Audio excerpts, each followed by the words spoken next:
ಪ್ರೀತಿಯ ವಿದ್ಯಾರ್ಥಿಗಳೇ, ನಾವು ವಚನ ಸಾಹಿತ್ಯವನ್ನ ಕುರಿತು ಅಭ್ಯಾಸ ಮಾಡ್ತಾ ಇದ್ದೀವಿ.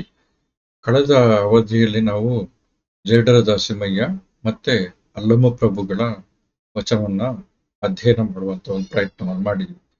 ಈ ಅವಧಿಯಲ್ಲಿ ಇಬ್ಬರು ವಚನಕಾರರು, ಅದರಲ್ಲಿ ತುಂಬಾ ಮುಖ್ಯರಾಗಿರುವಂತವರು ಬಸವಣ್ಣ ಮತ್ತೆ ಆ ಸಿದ್ಧಾಂತದ ದೃಷ್ಟಿಯಲ್ಲಿ ಮುಖ್ಯರಾಗಿರುವಂತಹ ಚನ್ನಬಸವಣ್ಣ, ಈ ಇಬ್ಬರು ವಚನಕಾರರ ಬಗ್ಗೆ ನಾವು ಈ ಭಾಗದಲ್ಲಿ ಅಂದ್ರೆ ಈ ಸೆಷನ್ ಅಲ್ಲಿ ಅಭ್ಯಾಸವನ್ನ ಮಾಡ್ಲಿದ್ದೀವಿ. ಪ್ರಾರಂಭದಲ್ಲಿ ನಾವು ಈಗಾಗ್ಲೇನೆ ಏನಂತಂದ್ರೆ ಹಿಂದಿನ ಅಧಿವೇಶನದಲ್ಲಿ ಆಕ್ಚುಲಿ ಪೂಜೆ ಅನ್ನುವಂಥದ್ದು ಯಾವ ರೀತಿ ಇರುತ್ತೆ, ಅಂತರಂಗದ ಪೂಜೆ ಮತ್ತೆ ಅಂತರಂಗದ ಪೂಜೆ ಅನ್ನುವಂಥದ್ದೊಂದು, ಇನ್ನೊಂದೇನಂತಂದ್ರೆ ಹೋಲಿಸಲಾಗದ ಪೂಜೆ, ಪ್ರತಿಮವಾಗಿರುವಂತ ಪೂಜೆ,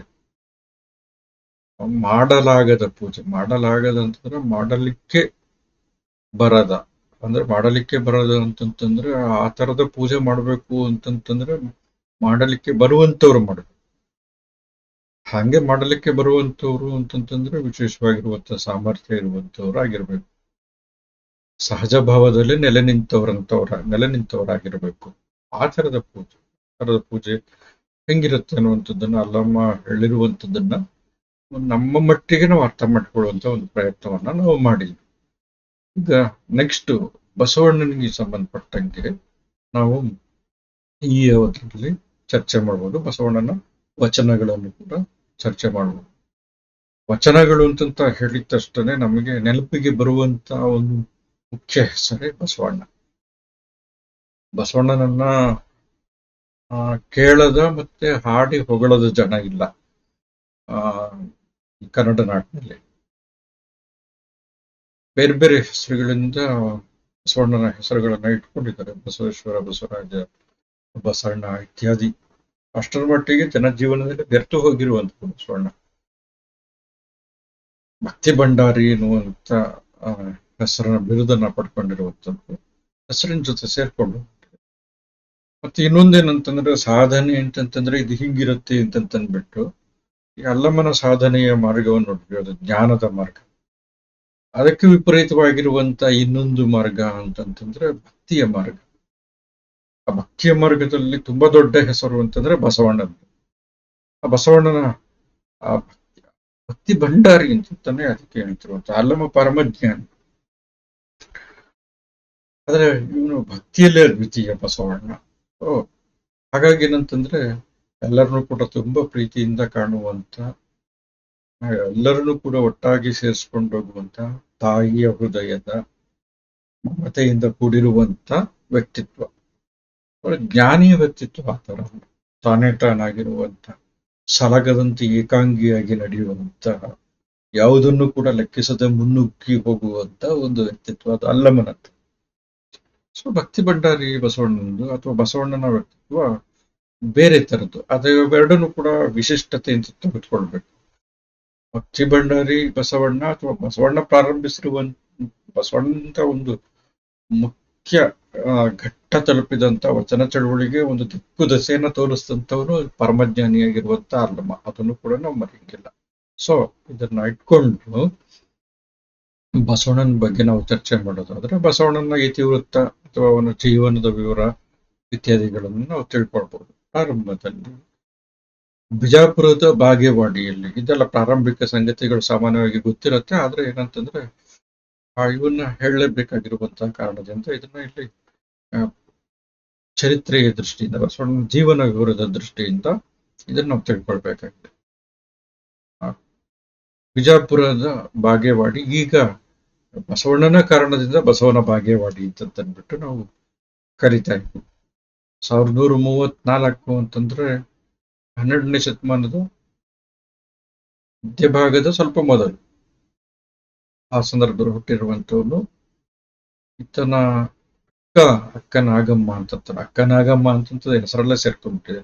ಹೆಂಗೆ ಅಕ್ಕ ಮಹಾದೇವಿಯಲ್ಲಿ ಅಕ್ಕ ಅನ್ನುವಂಥದ್ದು ಹೆಂಗೆ ಸೇರ್ಕೊಂಡ್ಬಿಟ್ಟಿದ್ವಿ, ಹಂಗೆ ಅಕ್ಕ ನಾಗಮ್ಮ.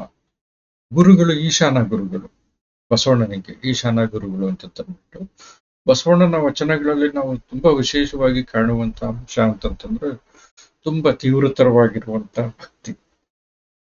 ಬಸವಣ್ಣನ ಒಂದು ವಚನನೇ ಇದೆ ಏನಂತಂತಂದ್ರೆ ಆ ನಾದಪ್ರಿಯ ಶಿವನೆಂಬರು ಒಂದು ವಚನ. ಇವನಿಗೆ ಸಂಗೀತ ಅಂತಂದ್ರೆ ಇಷ್ಟ. ನಾದಪ್ರಿಯ ಶಿವನೆಂಬರು, ಆದ್ರೆ ನಾದಪ್ರಿಯ ಶಿವನಲ್ಲಯ್ಯ, ವೇದಪ್ರಿಯ ಶಿವನೆಂಬರು, ವೇದಪ್ರಿಯ ಶಿವನಲ್ಲಯ್ಯ. ಯಾಕೆ?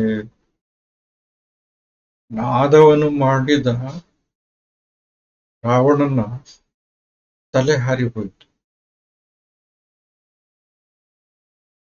ಇದು ಒಂದು. ರಾವಣನ ಶಿರ ಹೋಯ್ತು. ವೇದವನ್ನು ಓದಿದ ಬ್ರಹ್ಮನಿಗೂ ಕೂಡ ಅದೇ ಸ್ಥಿತಿ ಬಂತು. ಹೇಳ್ತಿರುವಂಥದ್ದು. ನಾದವನ್ನು ಮಾಡಿದ ರಾವಣನಿಗೆ ಅರೆಯಾಯುಷ್ಯ ಆಯಿತು.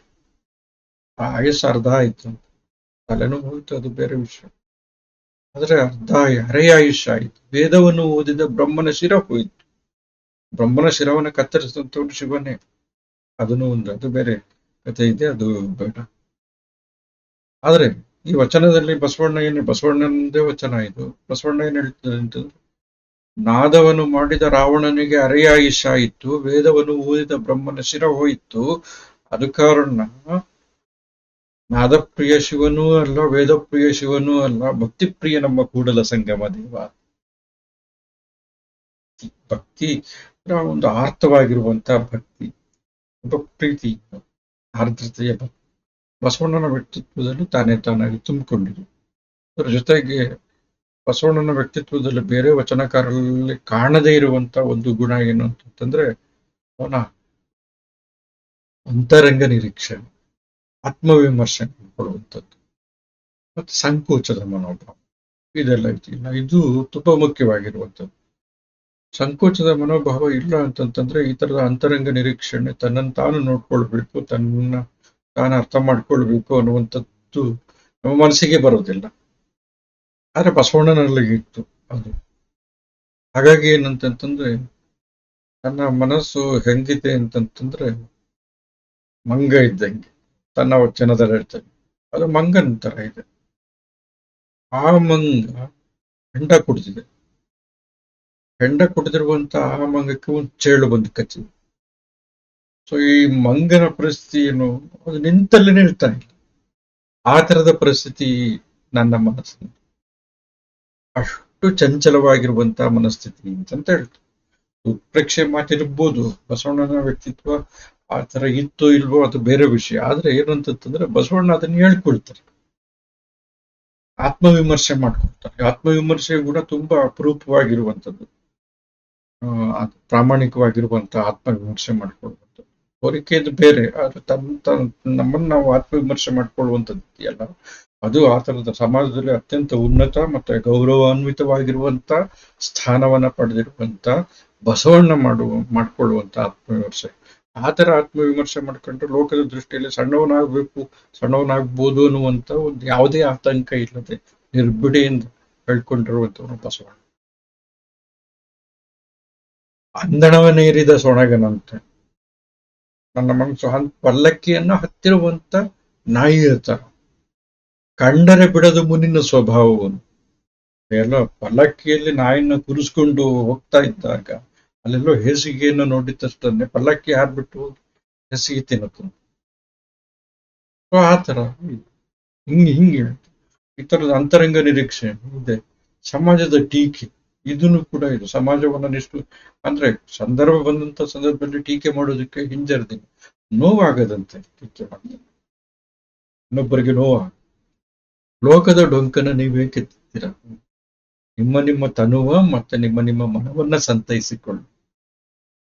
ಇದನ್ನ ಮಾಡದೆ ಲೋಕದ ಡೊಂಕನ್ನ ತಿದ್ದದಕ್ಕೆ ಅಂತ ಹೋಗ್ತೀವಿ ಅಂತಂದ್ರೆ ನಮ್ಮ ಕೂಡಲ ಸಂಗಮ ದೇವರು ಬೆಚ್ಚತ್ರಿ. ನೋಡಿ ಎಷ್ಟು ಸೌಮ್ಯವಾಗಿ, ಎಷ್ಟು ಮೃದುವಾಗಿ ಹೇಳ್ತಾರೆ ಬಸವಣ್ಣ. ಹಾಗಾಗಿ ಏನಂತಂತಂದ್ರೆ ಎಲ್ಲರಿಗೂ ಕೂಡ ಏನಂತಂತಂದ್ರೆ ಬೇಕಾದಂತ ವ್ಯಕ್ತಿ, ಆತ್ಮೀಯನಾಗಿರುವಂತ ವ್ಯಕ್ತಿ. ಆತನ ಕರುಣೆ ಅಥವಾ ಆತನ ವಾತ್ಸಲ್ಯದ ನೆರಳಿನಲ್ಲಿ ಎಲ್ಲರೂ ಬಂದು ಸೇರ್ಕೊಳ್ತಾರೆ.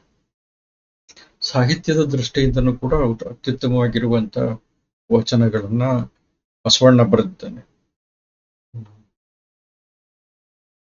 ನೆರೆಕೆನ್ನೆಗೆ ಒಂದು ವಚನ ನೆನಪ, ನೆರೆಕೆನ್ನೆಗೆ ತೆರೆಗಲ್ಲಕ್ಕೆ ಗಲ್ಲ ಏನಾಗಿದೆ ಅಂತಂದ್ರೆ ತನ್ನ ಬಿಗಿತನವನ್ನ ಕಳೆದುಕೊಂಡಿದೆ. ಕೆನ್ನೆ ಮೇಲೆ ಗೆರೆಗಳು ಮೂಡಿದೆ, ವಯಸ್ಸಿನ ಗೆರೆಗಳು. ಈಗೆಲ್ಲ ಜೋಲಾಡ್ತಾ ಇದೆ. ಬೆನ್ನು ಬಾಗಿ ಕೋಲ ಮೇಲೆ ಕೈಯ ನೂರಿ ಶರೀರ ಗೂಡು ಹೋಗದ ಮುನ್ನ ಇನ್ನೇನ್ ಮಾಡು ಅಂತಂದ್ರೆ ಕೂಡಲ ಸಂಗಮ ದೇವರನ್ನ ಪೂಜಿಸಿ ಜೀವನ ಸಫಲನೆ ಮಾಡಿ. ಎಷ್ಟು ಚೆನ್ನಾಗಿ ಹೇಳ್ತಾರೆ. ಎಲ್ಲನೂ ಕೂಡ ಬಸವಣ್ಣನ ವಚನಗಳು ತುಂಬಾ ಸಾಹಿತ್ಯಿಕವಾಗಿರುವಂಥದ್ದು, ಭಾವಗೀತಾತ್ಮಕವಾಗಿರುವಂಥದ್ದು, ತುಂಬಾ ಒಂಥರ ಹೆಂಗರುಳಿನ ವಚನಗಳು ಅಂತ ಹೇಳ್ತೀವಲ್ಲ, ಅಂದ್ರೆ ಆತ್ಮೀಯತೆಯ ಅಥವಾ ಆರ್ದ್ರ ಭಾವದ ಅತ್ಯಂತ ವಿನಯವಂತಿಕೆಯ ವಚನಗಳು ನಾವು ಬಸವಣ್ಣನವರಲ್ಲಿ ಮಾತ್ರ ನಾವು ಕಾಣೋದಕ್ಕೆ ಸಾಧ್ಯ. ಕಳಚೂರಿ ಬಿಜ್ಜಳನ ಆಸ್ಥಾನದಲ್ಲಿ ಭಂಡಾರಿಗರಾಗಿ ಊರಾಗ್ತಾರೆ ಇರ್ತಾರೆ. ಜೀವನ ವಿವರಗಳು ಇನ್ನೂ ಕೂಡ ವಿಸ್ತಾರವಾಗಿ ಇದ್ದಾವೆ, ಆದ್ರೆ ನಮ್ಗೆ ಅಷ್ಟು ವಿಸ್ತೃತವಾಗಿರುವಂತ ವಿವರಗಳು ಸದ್ಯಕ್ಕೆ ಬೇಡ. ಈ ವಚನಗಳನ್ನ ನಾವು ನೋಡ್ಬೋದು. ಮತ್ತೆ ಇನ್ನೊಂದೇನಂತಂದ್ರೆ ಕಲ್ಯಾಣ ಅನ್ನುವಂಥದ್ದು. ಈ ಕಲ್ಯಾಣ ಅನ್ನುವಂಥದ್ದು ಬರೀ ಪ್ರದೇಶ ಅಲ್ಲ, ಬಸವ ಕಲ್ಯಾಣ ಅಂತ ಹೇಳ್ತೀವಲ್ಲ. ಈ ಕಲ್ಯಾಣ ಅನ್ನುವಂಥದ್ದು ಬರೀ ಪ್ರದೇಶ ಅಲ್ಲದೆ ಒಂದು ರೂಪಕನು ಕೂಡ ಆಗೋಗ್ಬಿಟ್ಟಿದೆ. ಏನಂತಂದ್ರೆ ಎಲ್ಲರೂ ಕೂಡ ಸೇರ್ಕೊಂಡು ಪ್ರಾರಂಭದ ಈ ಅಧ್ಯಾಯದ ಪ್ರಾರಂಭದ ಪಾಠದ ಸಂದರ್ಭದಲ್ಲಿ ನನ್ನ ವಚನ ಚಳವಳಿ ಬಗ್ಗೆ ಏನೆಲ್ಲ ವಿಷಯಗಳನ್ನು ಹೇಳಿದೆ ಅವೆಲ್ಲನೂ ಕೂಡ ಅನ್ವಯ ಆಗುವಂಥದ್ದು ಎಲ್ಲಿ ಅಂತಂತಂದ್ರೆ ಬಸವಣ್ಣನಲ್ಲೇನೆ. ಎಲ್ಲ ಜನವರ್ಗದವರನ್ನ ಸೇರಿಸಿದಂಥದ್ದು, ಎಲ್ಲ ಜಾತಿ ವರ್ಗದವರನ್ನ ಸೇರಿಸ್ತಂಥವ್ರು, ಎಲ್ಲ ಅಂತಸ್ತಿನ ಜನರನ್ನ ಸೇರಿಸ್ತಂಥ, ಗಂಡು ಹೆಣ್ಣು ಅನ್ನುವಂಥ ಭೇದವಿಲ್ಲದೆ ಎಲ್ಲರನ್ನೂ ಕೂಡ ಸೇರಿಸಿದಂಥ ಸಾಧನೆಯ ಹಾದಿಗೆ ಸಂಸಾರಿಗಳು ಕೂಡ ಅರ್ಹರು ಅಂತಂದ್ಬಿಟ್ಟು ಬಸವಣ್ಣನ ಇಬ್ಬರನ್ನ ಮದುವೆ ಆಗಿರ್ತಾನೆ. ಸೊ ಹಾಗಾಗಿ ಏನಂತಂದ್ರೆ ಸಾಧನೆಯ ಪದದಲ್ಲಿ ಯಾವ ವ್ಯಕ್ತಿಗೂ ಕೂಡ ನಿರಾಕರಣೆ ಅನ್ನುವಂಥದ್ದು ಇಲ್ಲ ಅಂದ್ಬಿಟ್ಟು ಅವರವರ ಸಾಮರ್ಥ್ಯಕ್ಕೆ ತಕ್ಕಂಗೆ ಅವರು ಸಾಧನೆ ಮಾಡ್ಕೊಂಡು ಹೋಗ್ಬೋದು.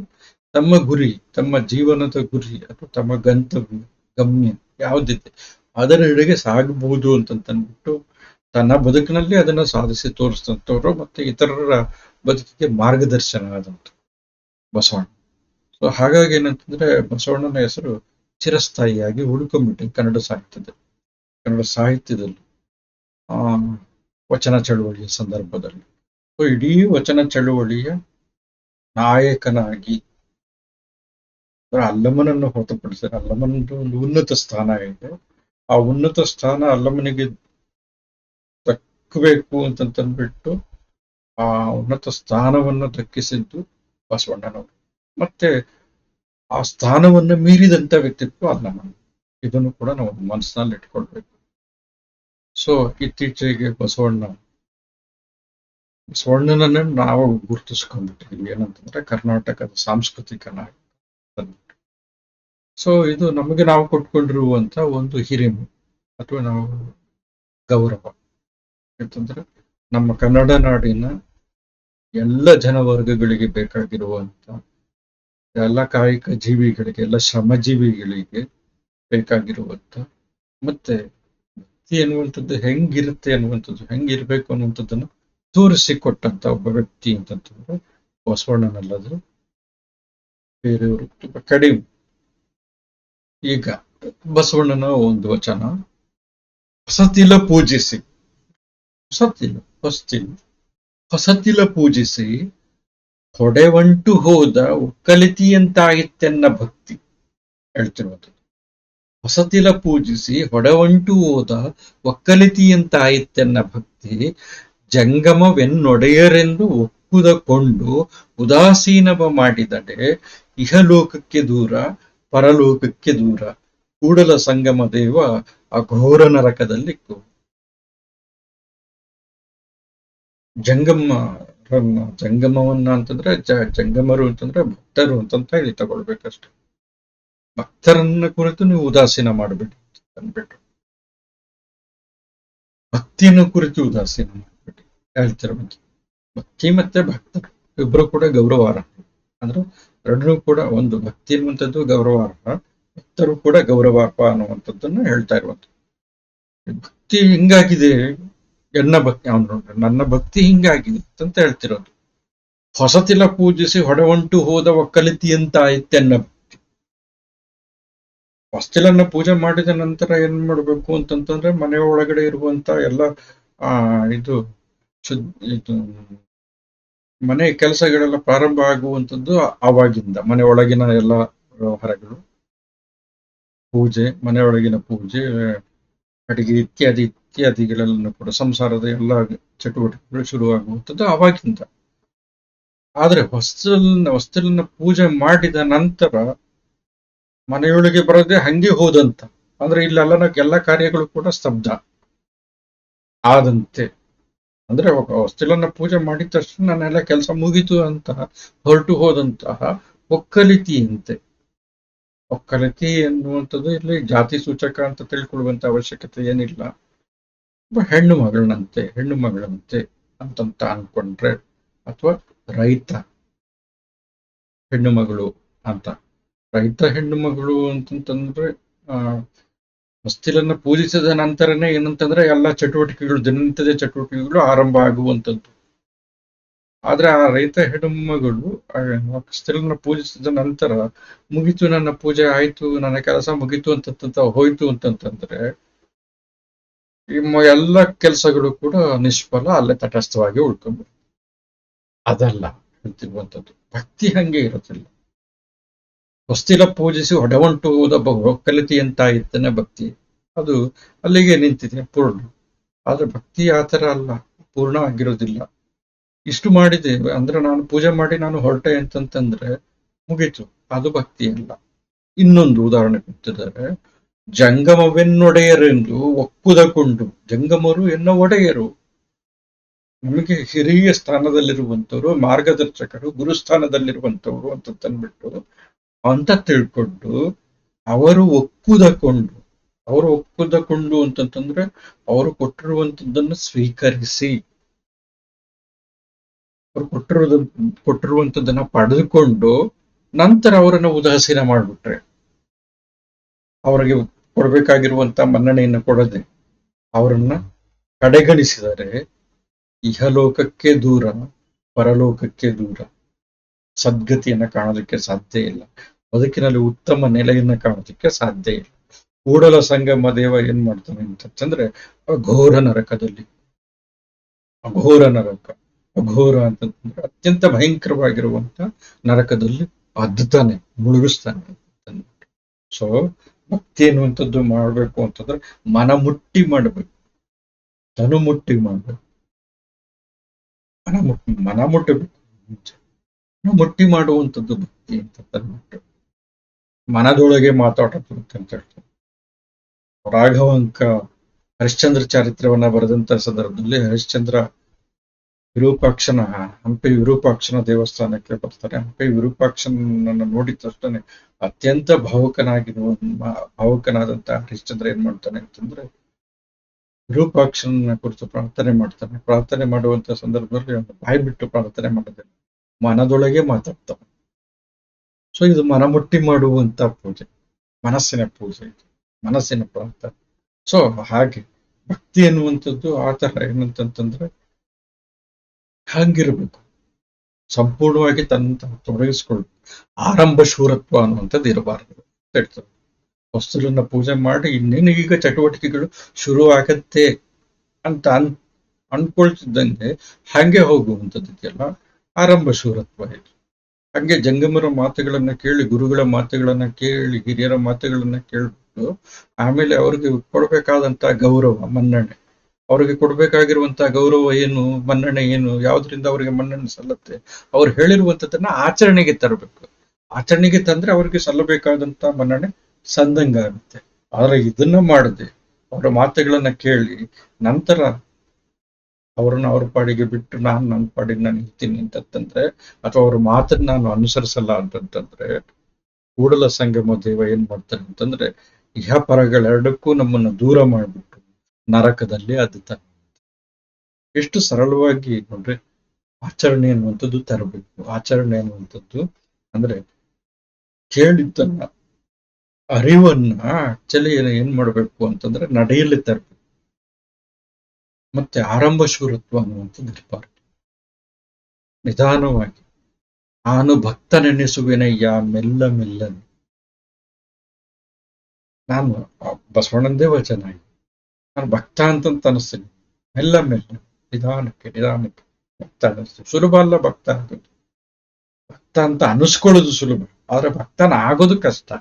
ಸೊ ಹಾಗಾಗಿ ಭಕ್ತನೆನಿಸುವೆನಯ್ಯ ಮೆಲ್ಲ ಮೆಲ್ಲ, ನಿಧಾನ ನಿಧಾನಕ್ಕೆ ಭಕ್ತ ಅಂತ ಅನಿಸ್ಕೊಳ್ತೀನಿ.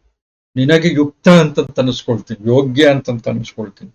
ಮೆಲ್ಲ ಮೆಲ್ಲ, ಇದು ಸಾಧಿಸ್ಬೇಕಾಗಿರುವಂತ ಹಾದಿ, ಸಾಗ್ಬೇಕಾಗಿರುವಂತ ಹಾದಿ, ಹಾಗೇನೆ ಸಿಗೋದಲ್ಲ. ಸೊ ಇದನ್ನ ತುಂಬಾ ಸರಳವಾಗಿರುವಂತ ರಚನೆಯಲ್ಲಿ, ವಚನ ರಚನೆಯಲ್ಲಿ ಬಸವಣ್ಣವರು ಹೇಳ್ತಾರೆ. ಬಸವಣ್ಣ ಆ ಕಾರಣಕ್ಕೇನೆ ಏನಂತಂದ್ರೆ ಅತ್ಯಂತ ಜನಪ್ರಿಯ ವ್ಯಕ್ತಿಯಾಗಿರುವಂಥದ್ದು, ಮತ್ತೆ ಎಂಥವ್ರಿಗೂ ಕೂಡ ಮನ ಮುಟ್ಟುವಂತ ಭಾಷೆಯಲ್ಲಿ ಮಾತಾಡಿರುವಂತ ಕಾರಣಕ್ಕೆ ಬಸವಣ್ಣ ತುಂಬಾ ಆತ್ಮೀಯನಂತ ಅನಿಸುವಂತ. ಇನ್ನೊಂದು ಬಸವಣ್ಣನ ಇನ್ನೊಂದು ವಚನ ಸಾಹಿತ್ಯಿಕ ದೃಷ್ಟಿಯಿಂದನೂ ಕೂಡ ತುಂಬಾ ಮುಖ್ಯವಾಗಿರುವಂಥದ್ದು, ಸಗಣಿಯ ಪೆನಕಂಗೆ. ಪೆನಕ ಏಕದಂತ ಕರೆಯೋದು, ಒಂದು ಹಲ್ಲನ್ನು ಹೊಂದಿರುವಂತ ಏಕದಂತ ಗಣಪತಿ. ಈ ಗಣಪತಿನ ಯಾವ್ದ್ರಿಂದ ಮಾಡಲಾಗಿದೆ? ವಚನ ಓದ್ಬಿಡ್ತೀನಿ. ಸಗಣಿಯ ಬೆನಕಂಗೆ ಸಂಪಗೆಯ ಅರಳಲ್ಲಿ ಪೂಜಿಸಿದರೆ ರಂಜನೆಯಲ್ಲದೆ ಅದರ ಗಂಜಲ ಬಿಡದಣ್ಣ. ಮಣ್ಣ ಪುತ್ತಳಿಯ ಮಾಣದ ಜಲದಲ್ಲಿ ತೊಳೆದಡೆ ನಿಚ್ಚ ಕೆಸರಹುದಲ್ಲದೆ ಅದರ ಅಚ್ಚಿಗ ಬಿಡದಣ್ಣ. ಲೋಕದ ಮಾನವಂಗೆ ಶಿವದೀಕ್ಷೆಯ ಕೊಟ್ಟಡೆ ಕೆಟ್ಟವನೇಕೆ ಸದ್ಭಕ್ತ ನಾನು ಕೂಡಲ ಸಂಗಮ. ಇಲ್ಲಿ ಕೊನೆಯ ಭಾಗದಲ್ಲಿ ಆಕ್ಚುಲಿ ಕೆಲವು ವಿಚಾರ ಮಾಡುವಂತ ಸಂಗತಿಗಳಿದಾವೆ. ಆದ್ರೆ ಮೊದಲ ಭಾಗಗಳು ಇದೆಯಲ್ಲ, ಈ ವಚನದ ಪ್ರಾರಂಭದ 4 ಸಾಲುಗಳು ತುಂಬಾ ಅತ್ಯುತ್ತಮವಾಗಿರುವಂತ ಸಾಲುಗಳು. ಸಗಣಿಯ ಬೆನಕಂಗೆ ಸಂಪಗೆ ಎರಳಲ್ಲಿ ಪೂಜಿಸಿದಾಳೆ. ಹೂವಿನಲ್ಲಿ ಅತ್ಯಂತ ಘಾಟಿನ ಸುಗಂಧವನ್ನ ಕೊಡುವಂಥದ್ದು, ಅತ್ಯಂತ ತೀವ್ರವಾಗಿರುವಂತ ಗಾಢವಾಗಿ ತಟ್ಟುವಂತ ಪರಿಮಳವನ್ನ ಕೊಡುವಂಥದ್ದು ಯಾವುದು ಅಂತಂದ್ರೆ ಸಂಪಗೆ ಹೂವು. ನೀವು ಸಗಣಿಯನ್ನ ತಗೊಂಡು, ಸಗಣಿಯ ಒಂದು ವಾಸನೆ ಇರುತ್ತೆ, ಸಗಣಿಯನ್ನ ತೆಗೆದುಕೊಂಡು ಬಂದು ಅದನ್ನ ಒಂದು ಲಿಂಗಾಕೃತಿಯಲ್ಲಿ ಮಾಡಿ ಅದಕ್ಕೆ ಗರಕ್ಕೆ ಸಿಗಿಸಿ ಅದನ್ನ ನೀವು ಗಣಪತಿ ಅಂತ ಕರೆದು, ಬೆನಕ ಅಂತ ಕರೆದು, ಅಥವಾ ಏಕದಂತ ಅಂತ ಕರೆದುಬಿಟ್ಟು ಸಂಪಿಗೆ ಹೂವಿನಲ್ಲಿ ಪೂಜೆ ಮಾಡಿದ್ರೆ ಅದು ರಂಜನೆ ಅಷ್ಟೇ, ತಮಾಷೆ ಅಷ್ಟೇ. ಅದು ಯಾಕೆ? ಅದು ಅದರ ಗಂಜಳ ಬಿಡೋದಿಲ್ಲ, ಸಗಣಿ ತನ್ನ ಕಂಪನ್ನ ಬಿಡೋದಿಲ್ಲ. ತನ್ನ ಕಂಪು ಅಂತಂತಂದ್ರೆ ತನ್ನ ದುರ್ನಾಥವನ್ನ, ತನ್ನ ವಾಸನೆಯನ್ನ ಬಿಡೋದಿಲ್ಲ. ಅದು ಅದರ ಸಹಜ ಸ್ವಭಾವ, ಸಗಣಿಯ ಸಹಜ ಸ್ವಭಾವ.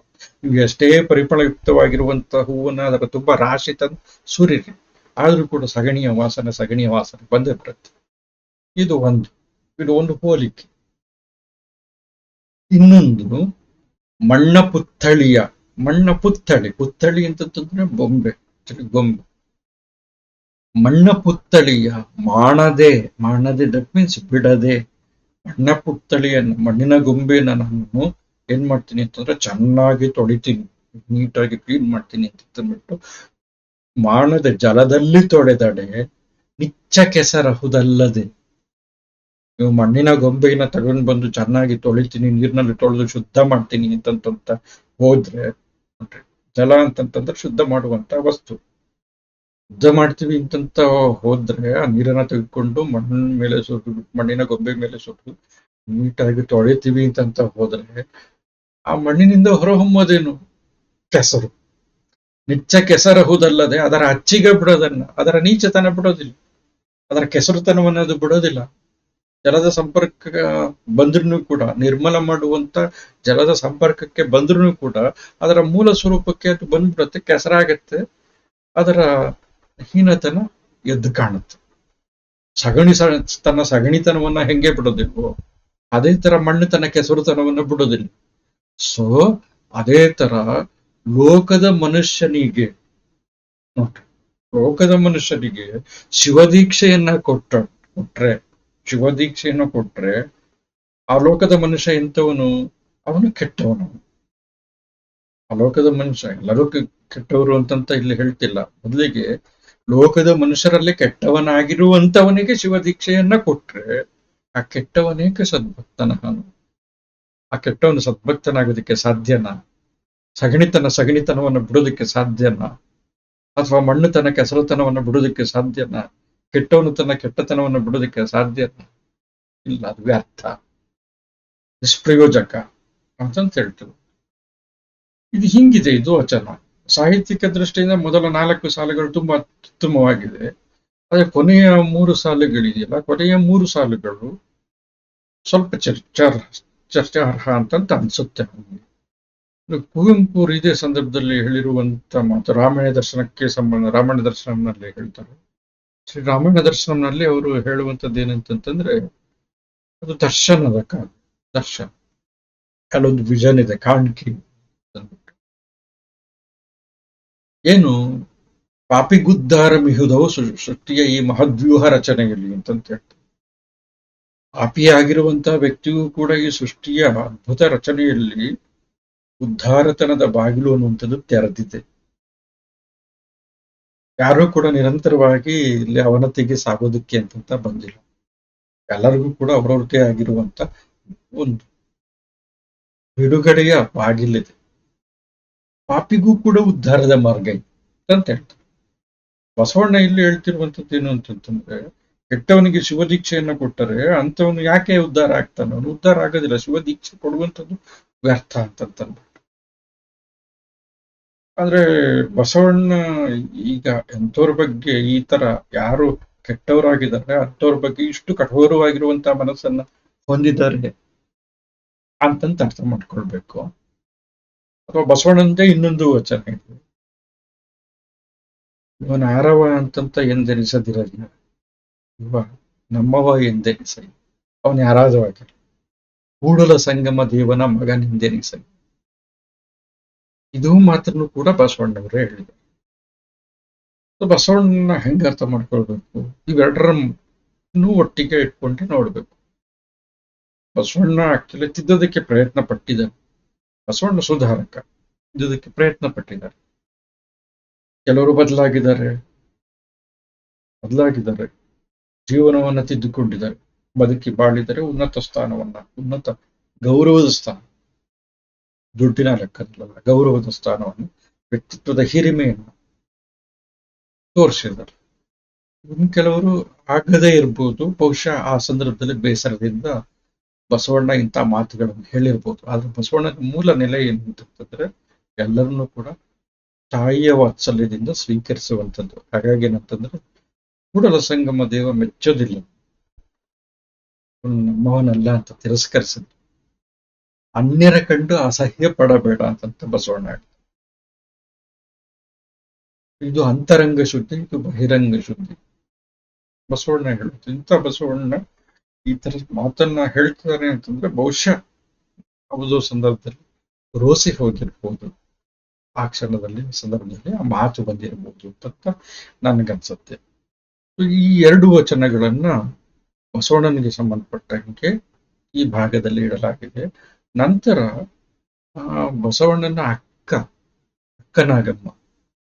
ಅಕ್ಕನಾಗಮ್ಮನ ಮಗನಾಗಿರುವಂತ ಚನ್ನಬಸವಣ್ಣ ಆಕ್ಚುಲಿ ವಚನ ಚಳುವಳಿಗೆ ಒಂದು ಚೌಕಟ್ಟನ್ನ ಹಾಕೊಟ್ಟಂತ ಪಂಡಿತ, ಪರಮ ಪಂಡಿತ. ಅತ್ಯಂತ ಹೆಚ್ಚು ವಚನಗಳು ಈತನಿಂದ ಸಿಕ್ಕಿದೆ. ಇಡೀ ಒಂದು ಸಂಪುಟ ಇತ್ತನ ವಚನ ಇದೆ, ವಚನ ಸಂಪುಟಗಳಲ್ಲಿ ಚನ್ನಬಸವಣ್ಣಂದು. ಆದ್ರೆ ವಿದ್ವಾಂಸರು ಏನ್ ಹೇಳ್ತಾರೆ ಅಂತಂತಂದ್ರೆ, ಚನ್ನಬಸವಣ್ಣನ ವಚನಗಳಲ್ಲಿ ಬಹುತೇಕ ಏನಂತಂತಂದ್ರೆ ಮತೀಯವಾಗಿರುವಂತ ದೃಷ್ಟಿ ಇದೆ. ಪಾಂಡಿತ್ಯ ಅಂದ್ರೆ ಪಂಡಿತ ಚನ್ನಬಸವಣ್ಣ ಪಂಡಿತತನದ ರಚನೆಗಳಿದ್ದಾವೆ, ಪಾಂಡಿತ್ಯ ಪೂರ್ಣವಾಗಿರುವಂತಹ ರಚನೆಗಳಿದ್ದಾವೆ. ಆದ್ರೆ ಕಾವ್ಯದ ದೃಷ್ಟಿಯಿಂದ, ಸಾಹಿತ್ಯದ ದೃಷ್ಟಿಯಿಂದ ನೋಡಿದ್ರೆ, ಈಗ ನಾವೇನು ವಚನಕಾರರನ್ನ ಗಮನಿಸಿದ್ವಿ, ಚೇಡರ ದಾಸಿಮಯ್ಯ ಇರಲಿ, ಅಲ್ಲಮ್ಮ ಇರಲಿ, ಬಸವಣ್ಣ ಇರಲಿ, ಮುಂದೆ ಗಮನಿಸಬಹುದಾಗಿರುವಂತಹ ಅಕ್ಕ ಮಹಾದೇವಿಯರು, ಅವರ ಮಟ್ಟಕ್ಕೆ ಹೋಲಿಸ್ಕೊಂಡ್ರೆ ಆ ಎತ್ತರವನ್ನ ಚನ್ನಬಸವಣ್ಣನ ವಚನಗಳು ಅಷ್ಟರ ಮಟ್ಟಿಗೆ ತಲುಪಲ್ಲ ಅಂತ ಹೇಳ್ತಾರೆ. ಆದ್ರೆ ಹೇಳಿದ್ದಾರೆ. ಆದ್ರೆ ಈ ವಚನ ಚಳವಳಿಗೆ ಒಂದು ಚೌಕಟ್ಟನ್ನ ಹಾಕಿ ಒಂದು ಸಂಘಟನೆಯ ಲೆಕ್ಕದಲ್ಲಿ ತಂದು ಅದನ್ನು ವ್ಯವಸ್ಥಿತ ಕ್ರಮದಲ್ಲಿ ಸಾಗುವಂತೆ ಮಾಡಿದಂತ ಒಂದು ಅದನ್ನ ಹಿರಿಮೆ ಅಥವಾ ಶ್ರೇಯಸ್ಸು ಅಂತ ಹೇಳಬೇಕು ಗೊತ್ತಿಲ್ಲ. ಅದು ಚನ್ನಬಸವಣ್ಣನಿಗೆ ಸಲ್ಲುವಂಥದ್ದು. ಅಕ್ಕ ನಾಗಮ್ಮನ ಮಗ, ಬಸವಣ್ಣನ ಸೋದರ ಅಳಿಯ. ಚನ್ನಬಸವಣ್ಣನ ತಂದೆ ಹೆಸರನ್ನ ಕೆಲವು ಕವಿಗಳು ಹೇಳಿದ್ದಾರೆ. ಆದ್ರೆ ಕೆಲವರು ಏನು ಹೇಳಿಲ್ಲ. ಇದೊಂದು ವಚನ ಸಾಹಿತ್ಯದ ಸಂದರ್ಭದಲ್ಲಿ, ಚಳವಳಿಯ ಸಂದರ್ಭದಲ್ಲಿ ಒಂದು ಸಂದಿಗ್ಧವಾಗಿರುವಂತಹ ಒಂದು ಅಂಶ ಇದಿರಲಿ. ಅಲ್ಲಮನಿಂದ ಆಕ್ಚುಲಿ ಮಹಾಜ್ಞಾನಿ ದತ್ತ ಹೆಸರು ತೆಗೆದುಕೊಂಡಿರುವಂತ ಮಹಾಜ್ಞಾನಿ, ತಿಳುವಳಿಕಸ್ತ ಅಂತಂತ. ತಿಳುವಳಿಕಸ್ತ ಅನ್ನುವಂಥ ಪದಕ್ಕಿಂತ ಜ್ಞಾನಿ ಎನ್ನುವಂಥ ಪದ ಸ್ವಲ್ಪ ಬೇರೆ ಅರ್ಥವನ್ನು ಕೊಡುತ್ತೆ ಸಾಮಾನ್ಯ ಅರ್ಥದಲ್ಲಿ. ಜ್ಞಾನದ ವಿಶೇಷ ಅರ್ಥ ಬೇರೆ. ಮಹಾಜ್ಞಾನಿ ಅಂತ ಅನಿಸ್ಕೊಂಡಿರುವಂತವನು ಷಟ್ಸ್ಥಲ ಸಿದ್ಧಾಂತಕ್ಕೆ ತಳಹದಿ ಹಾಕಿದತ್ತು. ಭಕ್ತ, ಶರಣ, ಭಕ್ತ, ಪ್ರಾಣಲಿಂಗಿ, ಮಹೇಶ್ವರ, ಶರಣ, ಪ್ರಸಾದಿ, ಐಕ್ಯ ಇತ್ಯಾದಿ ಸ್ಥಳಗಳಲ್ಲಿ ಇದಾವಲ್ಲ, ಇವುಗಳನ್ನೆಲ್ಲನೂ ಕೂಡ ಒಂದು ಕ್ರಮದಲ್ಲಿ, ಒಂದು ಹಂತದಲ್ಲಿ ಸ್ತರವಾಗಿ ಭಕ್ತನ ಹಂತದಿಂದ, ಅಂದ್ರೆ ಒಬ್ಬ ಭಕ್ತನಾಗಿರುವಂತವನು ಒಂದೊಂದೇ ತನ್ನ ಸಾಧನೆಯ ಹಂತವನ್ನ ಒಂದೊಂದು ಎತ್ತರಕ್ಕೆ ತಲುಪ್ತಾ ಹಿಂಗಿಂಗ್ ಆಗ್ತಾ ಹೋಗಿ ಕೊನೆಗೆ ಐಕ್ಯ ಸ್ಥಳವನ್ನು ತಲುಪ್ತಾನೆ ಅಂತಂದ್ಬಿಟ್ಟು ಒಂದು ಸಿದ್ಧಾಂತವನ್ನ, ಷಟ್ಸ್ಥಲ ಸಿದ್ಧಾಂತವನ್ನ ಕಟ್ಟಿಕೊಟ್ಟಂತವನ್ನ ಹೇಳುವಂತಂದ್ರೆ ಇದೇ ಚನ್ನಬಸವಣ್ಣ. ಚನ್ನಬಸವಣ್ಣನ ಸುಮಾರು ವಚನಗಳು ಸಿಕ್ಕಿದೆ. ನಾನು ಹೇಳಿದೆ, ಜನಪ್ರಿಯ ವಚನ ಸಂಪುಟದಲ್ಲಿ ಇಡೀ ಒಂದು ಸಂಪುಟ ಆತನದ್ದಿದೆ. ಮತ್ತೆ ಇನ್ನೊಂದೇನಂತಂದ್ರೆ ಕೃತಿಯನ್ನು ಕೂಡ ಈತ ರಚಿಸಿರುವಂಥದ್ದು ಕರ್ಣಹಾಸುಗಿ ಅಂತ ತಂದ್ಬಿಟ್ಟು, ಕರ್ಣಹಾಸುಗಿ ಅನ್ನುವಂತ ಒಂದು ಕೃತಿ. ಬಹುತೇಕ ವಚನಗಳಲ್ಲಿ ಸಿದ್ಧಾಂತಗಳ ವಿವರಣೆ ಇದೆ, ಮತ್ತೆ ಇದರಲ್ಲಿ ಮತ ಪ್ರಸಾರದ ದೃಷ್ಟಿನೂ ಕೂಡ ಇದೆ. ಕೆಲವೊಂದು ಸತಿ ಅನ್ಯ ದೈವಗಳ ನಿಂದನೆಯನ್ನ ಮಾಡುವಂಥದ್ದು ಇದೆ, ಬೇರೆ ದೈವಗಳನ್ನ ನಿಂದನೆ ಮಾಡುವಂಥದ್ದು. ವಚನ ವಚನ ಧರ್ಮ ಅಂತ ಹೇಳಲ್ಲ, ಆದ್ರೆ ಇಲ್ಲಿ ಏನಂತಂದ್ರೆ ವಚನ ಚಳುವಳಿ ಆವಾಗಿನ ಸಂದರ್ಭದಲ್ಲಿ ವಚನ ಧರ್ಮ ಅಂತಂತ ಅದನ್ನ ಹೇಳಬೇಕಂತಂದ್ರೆ ಎಲ್ಲರೂ ಸೇರಿ ಕಟ್ಟಿ ಬೆಳೆಸಿರುವಂತ ಬದುಕಿ ಬಾಳಬೇಕಾದಂತ ಒಂದು ರೀತಿ ಅಂತ ಅನ್ಕೊಂಡು ಇತ್ತೀಚೆಗೆ ನಾವು ವಚನ ಧರ್ಮ ಅನ್ನುವಂತ ಪದವನ್ನು ನಾವು ಬಳಸ್ಕೊಡ್ತಾ ಇದ್ದೀವಿ. ಸೊ ಆ ಲೆಕ್ಕದಲ್ಲಿ ಅನ್ಯ ದೈವಗಳನ್ನ ನಿಂದನೆ ಮಾಡುವಂಥದ್ದು, ಡಾಂಬಿಕ ಭಕ್ತರು ಮತ್ತೆ ಡಾಂಬಿಕರು, ಭಕ್ತರಲ್ಲದೆ ಇರುವಂತ ನಿಷ್ಠುರವಾಗಿರುವಂತ ಟೀಕೆ ಭವಿಗಳ ಬಗ್ಗೆ. ಆ ಸಂದರ್ಭದಲ್ಲಿ ಎರಡು ಪರಿಕಲ್ಪನೆ ಬಂತು. ದೈವವನ್ನ ಅಂದ್ರೆ ಶಿವನ ಇಷ್ಟ ದೈವವನ್ನ ಒಪ್ಪುವಂತವರು, ವಚನ ಚಳುವಳಿಯ ಹಾದಿಯಲ್ಲಿ ನಡೆದು ಇಷ್ಟ ದೈವವನ್ನು ಒಪ್ಪುವಂತವರು ಭಕ್ತರಾದ್ರೆ, ಅದಕ್ಕೆ ಹೊರಗಿನವರು ಭವಿಗಳಾದ. ಇದರ ಭೇದವನ್ನ ಮಾಡುವಂಥದ್ದು. ಆವಾಗ್ಲೇ ಹೇಳ್ದಂಗೆ ಸಾಹಿತ್ಯ ಸತ್ವ ಇದೆಯಲ್ಲ, ಸಾಹಿತ್ಯಕ ಸತ್ವ ಈತನ ವಚನಗಳಲ್ಲಿ ತುಲನಾತ್ಮಕವಾಗಿ, ತೌಲನಿಕವಾಗಿ ಸ್ವಲ್ಪ ಮಟ್ಟಿಗೆ ಕಡಿಮೆ ಅನ್ನುವಂಥ ಅಭಿಪ್ರಾಯ ವಿದ್ವಾಂಸರಿಂದ ವ್ಯಕ್ತ ಆಗಿದೆ ಅಂತ ತಂದ್ಬಿಟ್ಟು. ಈಗ ಒಂದು ವಚನ ಚನ್ನಬಸವಣ್ಣನದು, ಇದರಲ್ಲಿ ಏನಂತಂದ್ರೆ ಇದು ಸಾಮಾನ್ಯವಾಗಿ ಸಾಧನೆಯ ಹಾದಿಯಲ್ಲಿ ಅಡ್ಡಿಯಾಗುವಂತ ತೊಡರುಗಳು ಯಾವುದು, ಹೆಡರು ಅಥವಾ ತೊಡರು ಯಾವುದು ಅನ್ನುವಂಥ. ಮೂರು ಲೋಕದವರ ನಿದ್ರಾಂಗನೆ ಹೀರಿ ಹಿಂಡಿ ಪ್ರಾಣ ಕಾರ್ಪಣ್ಯವ ಮಾಡಿ ತಟ್ಟುಗೆಡಹಿದಳು, ಇವಳ ಗೆಡುವವರ ಆರನೂ ಕಾಣೆ, ಇವಳ ಬಾಣಕ್ಕೆ ಗುರಿಯಾಗಿ ಏಳುತ್ತ ಬೀಳುತ್ತ ಐದಾರೆ ಕೂಡಲ ಚನ್ನ ಸಂಗಮ ದೇವ. ಚನ್ನ ಬಸವಣ್ಣ, ಬಸವಣ್ಣನಿಗೆ ಕೂಡಲ ಸಂಗಮ ದೇವ ಅಂಕಿತ, ಚನ್ನ ಬಸವಣ್ಣನಿಗೆ ಕೂಡ ಚನ್ನ ಸಂಗಮ ದೇವ ಅಂಕಿತ. ಮೂರು ಲೋಕದವರ ನೋಡ್ರಿ, ಮೂರು ಲೋಕದವರು ಯಾರು? ಮೂರು ಲೋಕದವರು ಈಗ ನಾವು ನಮ್ಮ ಕಲ್ಪನೆಯಲ್ಲಿರುವಂತಹ ಸ್ವರ್ಗ, ಮರ್ತ್ಯ ಮತ್ತೆ ಪಾತಾಳ, ಅಥವಾ ಪಾತಾಳ, ಮರ್ತ್ಯ, ಸ್ವರ್ಗ. ಈ ಮೂರು ಲೋಕದವರ ನಿದ್ರಾಂಗನೆ ಹೀರಿ ಹಿಂಡಿ ಪ್ರಾಣ ಕಾರ್ಪಣ್ಯವ ಮಾಡಿ ತಟ್ಟುಗಿಡ ಹಿಡಿದು, ಪ್ರಾಣಕ್ಕೆ ಕಷ್ಟವನ್ನುಂಟು ಮಾಡಿ ಪ್ರಾಣಕ್ಕೆ ಸಂಚಕಾರವನ್ನ ತರುವಂತೆ. ಪ್ರಾಣ ಅಂತಂತಂದ್ರೆ ಇಲ್ಲಿ ಏನಂತಂದ್ರೆ ಒಂದು ಜೀವ ಅಂತಂತಂದ್ಬಿಟ್ಟು, ಇನ್ನೊಂದು ಪ್ರಾಣ ಅಂತಂತಂದ್ರೆ ಅವರ ಅವರ ಅಂದ್ರೆ ಆ ಜೀವ ಮಾಡಬೇಕಾದಂತ ಸಾಧನೆಯನ್ನ ಏನ್ ಮಾಡೋದು ಅಂತಂದ್ರೆ ನಿರ್ಮಮವಾಗಿ ಕೊಂದು ಹಾಕ್ಬಿಡುದು. ಈ ತರ ಪ್ರಾಣಕ್ಕೆ ಸಂಚಕಾರ ತರೋದು ಅಂತಂತಂದ್ರೆ ಅತ್ಯಂತ ಆ ಸಾಧನೆಯ ಮಾರ್ಗ ಇದೆಯಲ್ಲ, ನಾನು ಇದನ್ನು ಗಳಿಸ್ಬೇಕು ಅನ್ನುವಂತ ಅತ್ಯಂತ ಹುಮ್ಮಸ್ಸಿನಲ್ಲಿ ಹೊರಟಂತ ಮಾರ್ಗ. ಆ ಹುಮ್ಮಸ್ಸುತನವನ್ನೇ ತೆಗೆದಾಕುವಂಥದ್ದು. ಪ್ರಾಣ ಕಾರ್ಪಣ್ಯವನ್ನ ಮಾಡಿ ತಟ್ಟುಗೆಡಹಿದಳು. ತಟ್ಟುಗೆಡಹು ಅಂತಂದ್ರೆ ತಟ್ಟಿ ತಟ್ಟಿ ಮಲಗಿಸ್ಬಿಟ್ಟು ಸೋಂಬೇರಿಯನ್ನಾಗಿಸ್ಬಿಟ್ಟು, ಅಂದ್ರೆ ಸೋಮಾರಿತನವನ್ನು ಉಂಟು ಮಾಡಿದ್ರು. ನಿದ್ರಾಂಗನೆ ಹಿಂಗೆ ಮಾಡ್ತಾಳೆ ಅಂತ. ನಿದ್ರೆ ಅನ್ನುವಂತ ಹೆಣ್ಣು, ನಿದ್ರೆ ಗಂಡು ಹಾಕಲ್ಲ, ಇದು ಹಿಂಗೆ ಹೇಳಲಾಗಿದೆ. ನಿದ್ರೆ ಅನ್ನುವಂಥವಳು ನಿದ್ರೆ ಎಂಬ ನಿಜ ಹಾದರಗಿತ್ತಿ ಅಂತ ತಂದ್ಬಿಟ್ಟು ಶಿಶುನಾಳ ಸಿರಿಪುರ ತತ್ವಪದ ಇದೆ. ಹೆಣ್ಣಿನ ಲೆಕ್ಕದಲ್ಲಿ ನಿದ್ರಾಂಗನೆಯನ್ನ ಕಾಣಲಾಗಿದೆ. ಬಹುಶಃ ಏನು ಅಂತಂದ್ರೆ ನಿದ್ರೆ ಅನ್ನುವಂಥದ್ದು ಆಯಾಸಗೊಂಡಂತ ಮನುಷ್ಯನನ್ನ ಸಮಾಧಾನಗೊಳಿಸಿ ವಿಶ್ರಾಂತಿ ನೀಡುವಂತ ವಾತ್ಸಲ್ಯ ಮೈಯಂತೆ ಕಂಡಿರಬಹುದು ಒಂದು ಹಂತದಲ್ಲಿ. ಆದರೆ ಇದು ಯಾರು ಕಷ್ಟಪಟ್ಟು ಕೆಲಸ ಮಾಡಿ ದೈಹಿಕವಾಗಿ ಬಳಲಿರ್ತಾರೆ, ಮಾನಸಿಕವಾಗಿ ಬಳಲಿರ್ತಾರೆ, ಅವರಿಗೆ ವಿಶ್ರಾಂತಿ ಅಗತ್ಯ. ಅಂತ ವಿಶ್ರಾಂತಿಯನ್ನ, ಮನಸ್ಸಿಗೆ ಶಾಂತಿಯನ್ನ, ದೇಹಕ್ಕೆ ಆರಾಮವನ್ನ ಕೊಡುವಂಥವಳು ನಿದ್ರೆ.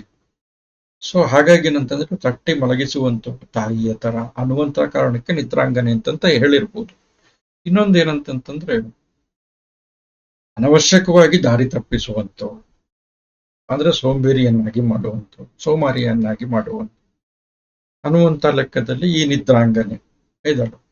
ಸೊ ಶಾಂತಿಯನ್ನ ಕೊಡುವಂಥವಳಾಗಿರುವಂತಹ ಕಾರಣದಿಂದ ಹೆಣ್ಣು ಅಂತ ಹೇಳಿರ್ಬೋದು. ಸೊ ಮೂರು ಲೋಕದವರ ನಿದ್ರಾಂಗನೆ ಹೀರಿ ಹಿಂಡಿ ಪ್ರಾಣ ಕಾರ್ಪಣ್ಯವ ಮಾಡಿ ತಟ್ಟುಗೆಡಹಿದಳು. ಇವಳ ಗೆಲುವವರ ಆರನೂ ಕಾಣೆ. ಆರನೂ ಕಾಣೆ ಅನ್ನುವಂಥದ್ದು ಇಲ್ಲಿ ಆರು ಅನ್ನುವಂಥದ್ದು ಸಂಖ್ಯೆನೂ ಕೂಡ ಆಗುತ್ತೆ, ಯಾರು ಅಂತಂತನೂ ಕೂಡ ಆಗುತ್ತೆ. ಯಾರನ್ನೂ ಕೂಡ ನಾನು ಕಾಣ್ತಾ ಇಲ್ಲ. ನಿದ್ರೆಯನ್ನ ಗೆಲ್ಲುವಂಥವಳನ್ನ ಯಾರನ್ನೂ ಕೂಡ ಕಾಣ್ತಾ ಇಲ್ಲ. ನಿದ್ರೆಯನ್ನು ಗೆದ್ದು ಸಾಧನೆಯಲ್ಲಿ ನಿರತರಾಗಬೇಕು ಅಂತಂದ್ಬಿಟ್ಟು. ಆದ್ರೆ ನಿದ್ದೆಯನ್ನ ಸಾಧನೆಯಲ್ಲಿ ನಿರತರಾಗಬೇಕು ಅಂತಂತಂದ್ರೆ ನಿದ್ದೆಯನ್ನ ಮೀರಬೇಕು. ಅವಶ್ಯಕವಾಗಿರುವಂತ ನಿದ್ದೆ ಬೇಕೇ ಬೇಕು, ಅದನ್ನ ನಿರಾಕರಿಸುವಂಗಿಲ್ಲ. ಆದ್ರೆ ಅನವಶ್ಯಕವಾಗಿರುವಂತ ನಿದ್ರೆ ಇದೆಯಲ್ಲ, ಅದೇನ್ ಮಾಡುತ್ತೆ ಅಂತಂತಂದ್ರೆ ಸಾಧನೆಯ ಹಾದಿಗೆ ಅದೊಂದು ಅಡ್ಡಿ ಆಗ್ಬಿಡುತ್ತೆ. ಸೊ ಇಲ್ಲೇ ಹೇಳ್ತಿರುವಂಥದ್ದು ಇವಳಗೆ ಗೆಲ್ಲುವಂತವರನ್ನು ಯಾರನ್ನೂ ನಾನು ಕಾಣ್ತಾ ಇಲ್ಲ. ಅಥವಾ ಎದುರುಗಡೆ ಇರುವಂತ ಆರು ಅಂತಂತಂದ್ರೆ ಒಂದು ಸಂಖ್ಯೆ ಅಂತ ತೆಗೆದುಕೊಂಡ್ರೆ ಇಲ್ಲಿರುವಂತ ಅಷ್ಟು ಜನರಲ್ಲಿ ಯಾರನ್ನೂ ಕೂಡ ನಾನು ಕಾಣ್ತಾ ಇಲ್ಲ. ಹಂಗೂ ಕೂಡ ತೆಕ್ಕೊಳ್ಬಹುದು. ಇವಳ ಬಾಣಕ್ಕೆ ಗುರಿಯಾಗಿ, ಇವಳ ಬಾಣ ನಿದ್ರಾಂಗನೆ ಕೈನಲ್ಲಿರುವಂತಹ ಬಾಣ ಯಾವುದು ಅಂತಂದ್ರೆ ಆ ಬಾಣ ಪ್ರಯೋಗ ಮಾಡಿದ್ರೆ ಅವ್ರು ಹೊರಗೆ ಅಂತ ನಿದ್ರೆ ಮಾಡ್ಬಿಡೋದು. ನಿದ್ರಾಂಗನೆಯ ಬಾಣ ನಿದ್ರೆನೆ. ಸೊ ಇವಳ ಬಾಣಕ್ಕೆ ಗುರಿಯಾಗಿ ಏಳುತ್ತಾ ಬೀಳುತ್ತಾ ಇದ್ದಾರೆ. ಸ್ಥಿರತೆ ಇಲ್ಲ. ಹೇಳ್ತಿದ್ದಾರೆ, ಬೀಳ್ತಿದ್ದಾರೆ, ಹೇಳ್ತಿದ್ದಾರೆ.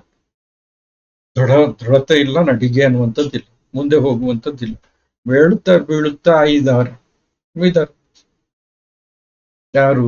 ಈ ಲೋಕದ ಜನಗಳು, ಕೂಡಲ ಚನ್ನಸಂಗಮ ದೇವ. ಸೊ ಈಗ ನೀವು ಅಥವಾ ನಾವು ಸಾಧನೆಯ ಪಥದಲ್ಲಿ ಸಾಗಬೇಕು ಅಂತಂದ್ರೆ ಎಡರು ತೊಡರುಗಳನ್ನ ಮೀರಿ ಹೋಗ್ಬೇಕು ಅಂತ. ನಿದ್ರೆಯ ರೂಪದಲ್ಲಿರಲಿ, ಬೇರೆ ರೂಪದಲ್ಲಿ. ಈಗ ನಮಗೆ ಬೇರೆ ಬೇರೆ ಆಗಿರುವಂತ ಅಡ್ಡಿ ಆತಂಕಗಳಿದಾವೆ. ಬರೀ ನಿದ್ರೆ ಅಂತಂತ ನಿದ್ರೆ ಹೋಗದೇ ಇರುವಂತದ್ದು ಕೂಡ ಸಮಸ್ಯೆನೇ ಆಗೋಗ್ಬಿಟ್ಟು. ಮೊಬೈಲ್ ಬಂದ ನಿದ್ರೆನೇ ತಡೆ, ಮೊಬೈಲ್ನೇ ನೋಡ್ಕೊಂಡ್ರು, ಅಥವಾ ಬೇರೆ ಬೇರೆ ಬೇರೆ ವಿಷಯಗಳ ಬಗ್ಗೆ ಚಿಂತೆ ಮಾಡುವಂತ ಇದೆಲ್ಲ ಇದೆಯಲ್ಲ, ಇದೆಲ್ಲ ಬೇರೆ ಬೇರೆ ತರದ ಅಡೆತಡೆಗಳು. ನಿದ್ರೆನೂ ಕೂಡ ಏನಂತಂದ್ರೆ ಒಂದು ರೀತಿಯ ಅಡೆತಡೆ. ಆದ್ರೆ ಮನಃಶಾಸ್ತ್ರಜ್ಞರು ಹೇಳುವಂಥದ್ದು ನಿದ್ರೆ ಮನುಷ್ಯನಿಗೆ ಅತ್ಯಂತ ಅವಶ್ಯಕವಾಗಿರುವಂಥದ್ದು. ದೇಹಕ್ಕೆ ಮನಸ್ಸು ವಿಶ್ರಾಂತಿಗೊಳ್ಳುವಷ್ಟು ನಿದ್ರೆ ಎಷ್ಟು ಬೇಕಾಗತ್ತೋ ಅಷ್ಟು ಇರಲೇಬೇಕು. ಅದಿಲ್ಲ ಅಂತಂತಂದ್ರೆ ಮನುಷ್ಯ ಆಕ್ಚುಲಿ ಅವ್ಯವಸ್ಥಿತನಾಗ್ತಾನೆ. ಸೊ ಹಾಗಾಗಿ ನಿದ್ರೆ ಅವಶ್ಯಕತೆ ಇದೆ, ಆದ್ರೆ ಅನವಶ್ಯಕವಾಗಿರುವಂತ ನಿದ್ರೆ ಬೇಡ ಅಂತ ತಂದ್ಬಿಟ್ಟು. ಸೊ ಇದೇನಾಗತ್ತೆ, ಮಾಡುವಂತ ಕೆಲಸಗಳಿಗೆ ಇದು ವಿಳಂಬ ಆಗುವಂತೆ ಮಾಡುತ್ತೆ, ಅಥವಾ ಜಡತ್ವ ಅನ್ನುವಂಥದ್ದು ಆವರಿಸುತ್ತೆ ಅಂತ ನಮ್ಮ ಆ ಚಟುವಟಿಕೆಗಳನ್ನ ನಾವು ಏನ್ ಮಾಡ್ಕೊಳ್ತೀವಿ, ನಿಧಾನ ಮಾಡ್ಕೊಳ್ತೀವಿ, ಕಳ್ಕೊಳ್ತೀವಿ ಅಂತ ಹೇಳ್ತೀವಿ. ಮುಂದಿನ ವಚನ ಚನ್ನಬಸವಣ್ಣನವರು.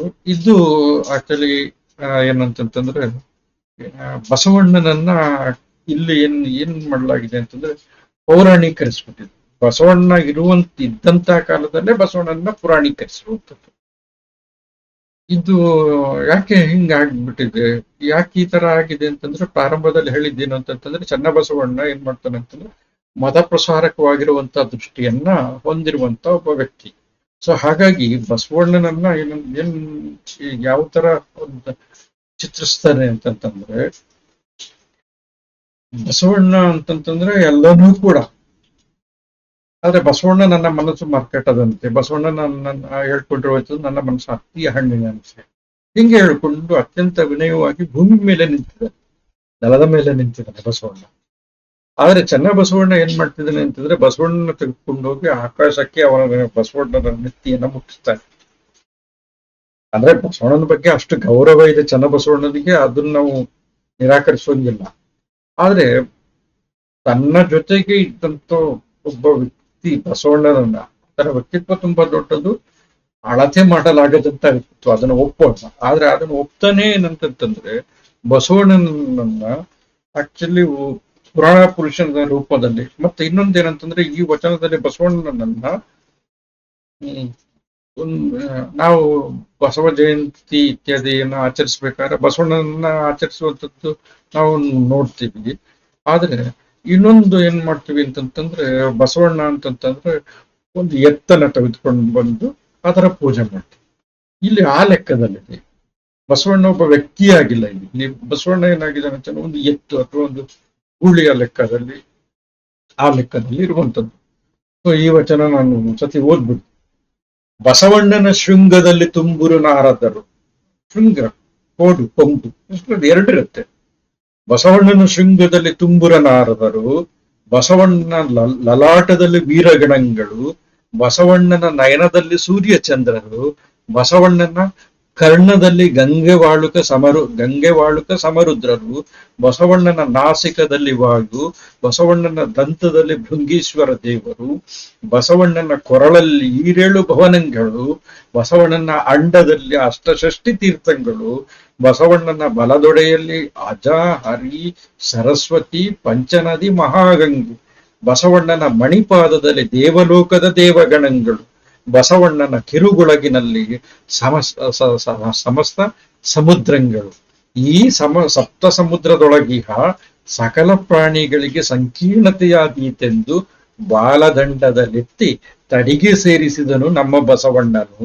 ಇದು ಕಾರಣ ನಾಗಲೋಕದ ನಾಗಗಣಗಳು ಕೊಂಬುದು ಬಸವಣ್ಣನ ಪ್ರಸಾದ, ಮರ್ತ್ಯಲೋಕದ ಮಹಾಗಣಗಳು ಕೊಂಬುದು ಬಸವಣ್ಣನ ಪ್ರಸಾದ, ದೇವಲೋಕದ ದೇವಗಣಗಳು ಕೊಂಬುದು ಬಸವಣ್ಣನ ಪ್ರಸಾದ, ರುದ್ರಲೋಕದ ರುದ್ರಗಣಗಳು ಕೊಂಬುದು ಬಸವಣ್ಣನ ಪ್ರಸಾದ.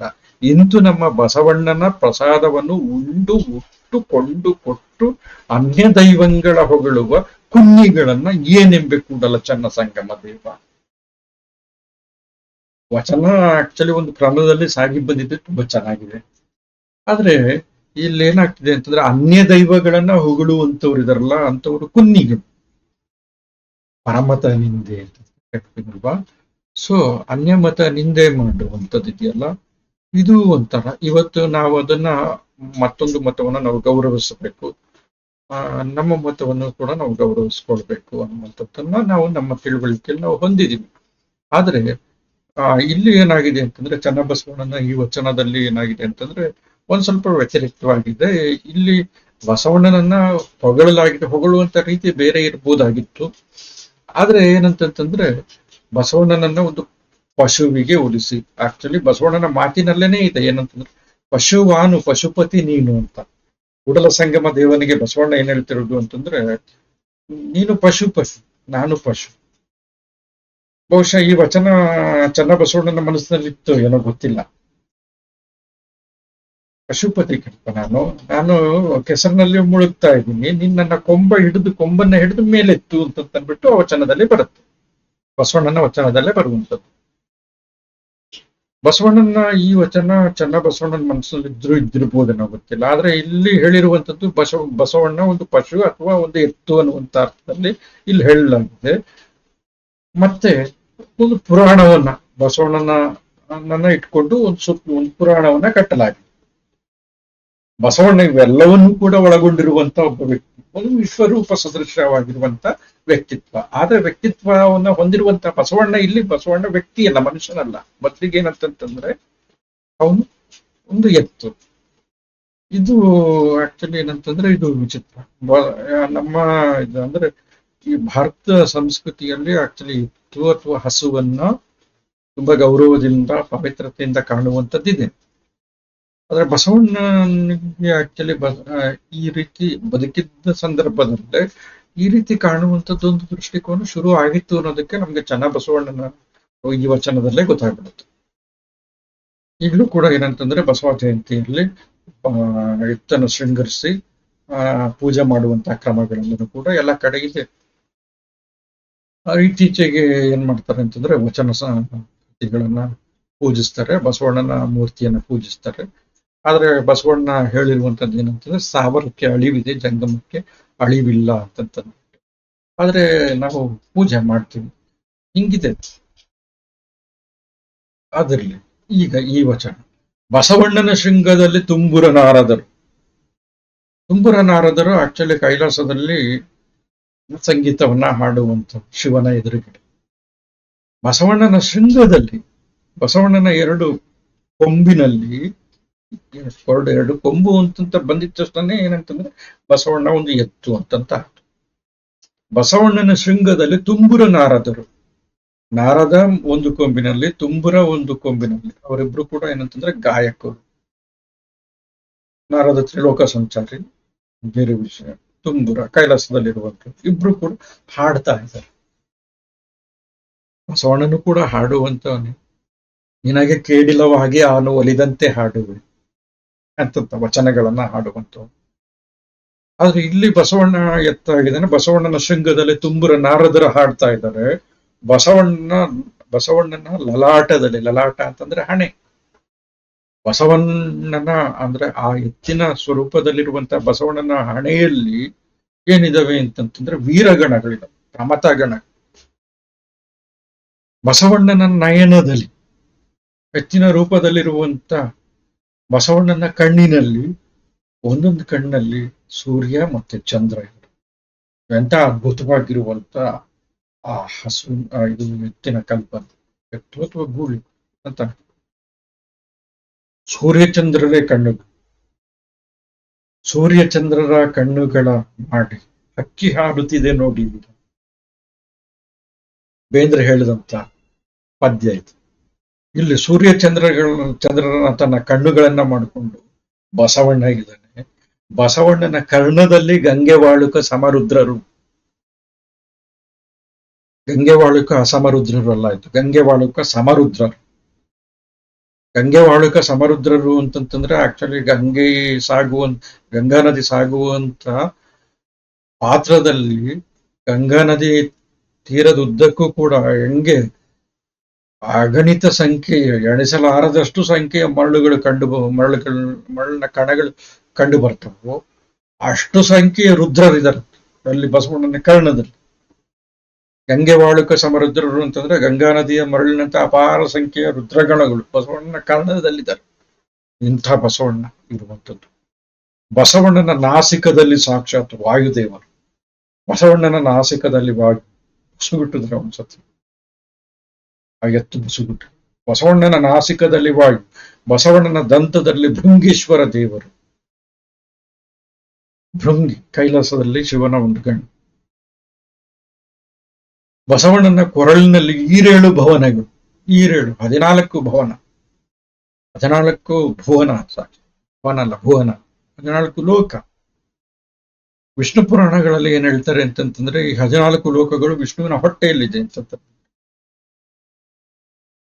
ಆದ್ರೆ ಇಲ್ಲಿ ಏನಂತಂತಂದ್ರೆ ಶಿವನಿಗೆ ಸಂಬಂಧಪಟ್ಟಂತೆ ಹೇಳೋದಾದ್ರೆ ಬಸವಣ್ಣನ ಕೊರಳಿನಲ್ಲಿ ಅಂದ್ರೆ ಎತ್ತಿನಂತಿರುವಂತಹ ಬಸವಣ್ಣನ ಆ ಕೊರಳಿನಲ್ಲಿ ಎಷ್ಟು 14 ಲೋಕಗಳಿವೆ. ಇಲ್ಲಿ 14 ಲೋಕಗಳು ಸೇರ್ಕೊಂಡು ಬಸವಣ್ಣನ ಅಂಡ ಅಂತಂತಂದ್ರೆ ವೃಷಣ ಅಥವಾ ಬೀಜ.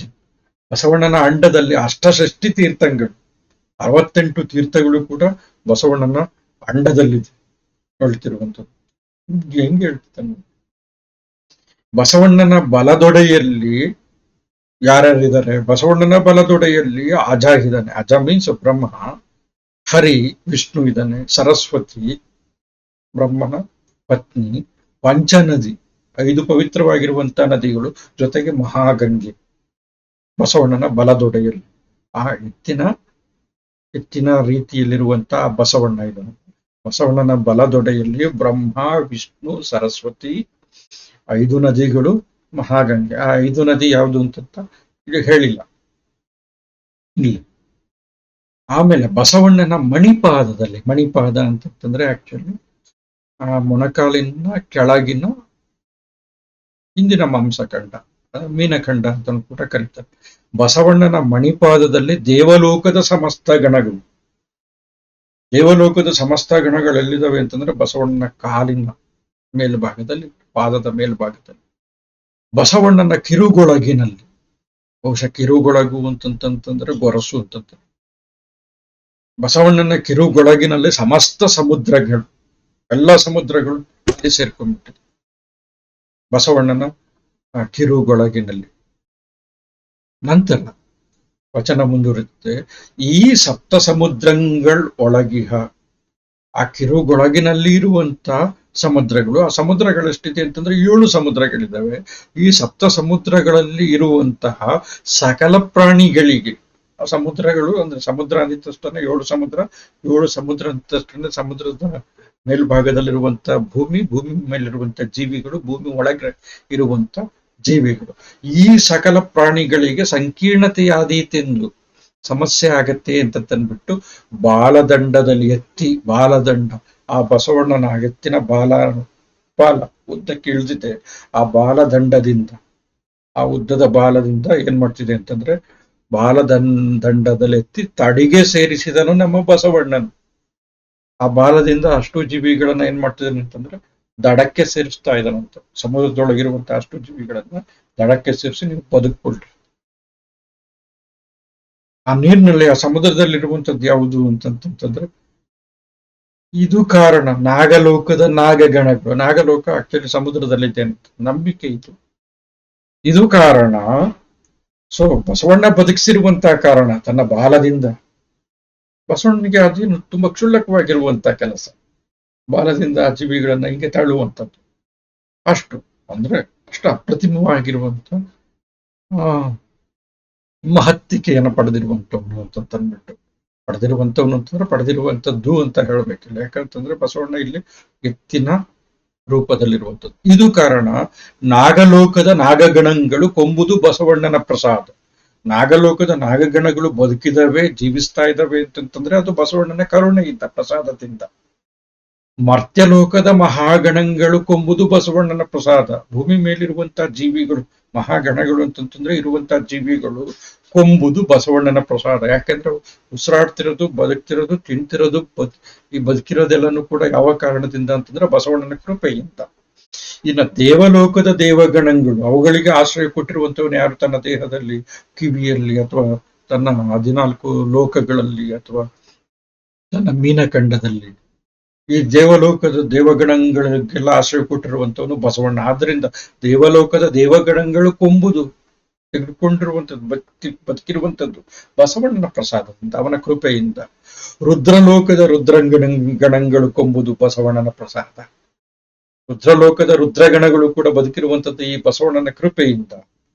ಸೊ ಇಂತು ನಮ್ಮ ಬಸವಣ್ಣನ ಪ್ರಸಾದವನ್ನು ಉಂಡುಟ್ಟು ಈ ರೀತಿ ನಾಗಲೋಕದ ನಾಗಗಣಗಳು, ಮರ್ತ್ಯಲೋಕದ ಮಹಾಗಣಗಳು, ದೇವಲೋಕದ ದೇವಗಣಗಳು, ಮತ್ತೆ ರುದ್ರಲೋಕದ ರುದ್ರಗಣಗಳು, ಮತ್ತೆ ಲೋಕದ ಎಲ್ಲ ಜೀವಿಗಳು ಇವೆಲ್ಲವೂ ಕೂಡ ಏನಂತಂದ್ರೆ ಬಸವಣ್ಣನ ಪ್ರಸಾದವನ್ನು ಉಂಡುಟ್ಟು ಕೊಂಡು ಕೊಟ್ಟು ಹಿಂಗೆ ಮಾಡಿ ಬದುಕೊಂಡಿದ್ದಾವೆ.